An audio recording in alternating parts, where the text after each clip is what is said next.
Nangangalap na ng pirma ang Makabayan Bloc para mapabilis ang impeachment complaint laban kay Vice President Sara Duterte. Pero may pag-asa kaya itong lumusot sa Senado na siyang magiging impeachment court? Narito ang aking report.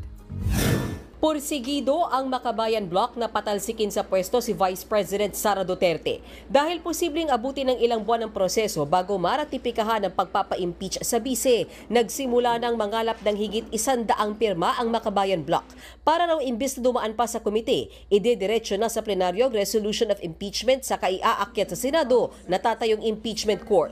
Yung mga nag-participate actively doon sa mga hearings, ay madali na sa kanilang mag-desisyon. At saka marami naman kaming mga kasamahan din na naririnig namin na support sa impeachment. 2 impeachment complaint ang nakahain sa Kamara laban kay VP Sara. Pero may hinihintay pa raw na pangatlong reklamo sa susunod na linggo. Ang tanong, may panahon pa ba para sa impeachment? Ayon kay Batangas Representative Jinky Luistro, meron pa.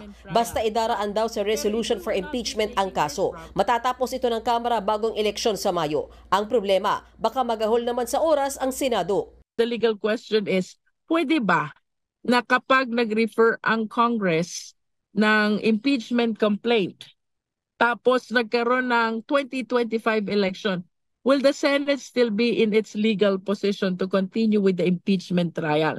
Naniniwala naman si Senator Bato de la Rosa na aakyat talaga sa Senado ang impeachment complaint kahit pa nagsabi na si Pangulong Bongbong Marcos na hindi ito importante ngayon.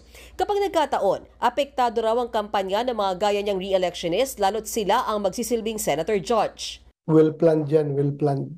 Kaya we are preparing for the worst. Trabaho man talaga namin yan to set as a impeachment court.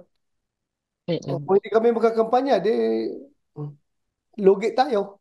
Sa 23 senador, 16 ang kailangang boto para mapatalsik si VP Sara. Pero kapag may 8 bumotong not guilty o nag-abstain, mananatili sa pwesto ang bise. Ayon naman kay Senate President Chis Escudero, bagamat handa silang mag-convene bilang impeachment court, hindi pa raw nila ito napag-uusapan.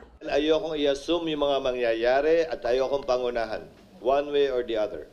Dahil pag sinabi kong maghanda na, magsimula na kayo, ready, get set, pero wala pang go, baka isipin ako'y pumapabor o kumikiling sa paghahain o pagsampa. Nauna nang sinabi ng ilang senador na hindi sila sigurado kung kaya pa ng schedule ng Senado ang impeachment lalo't malapit na ang eleksyon. Gayunman, pwedeng mag-convene ang impeachment court kahit pa nakabreak ang sesyon. Mga kapatid, may Los Baños po. Huwag magpahuli sa mga balita at impormasyong dapat ninyong malaman. Para sa mas malawak na balitaan at diskusyon, mag-follow at mag-subscribe sa social media pages ng News 5.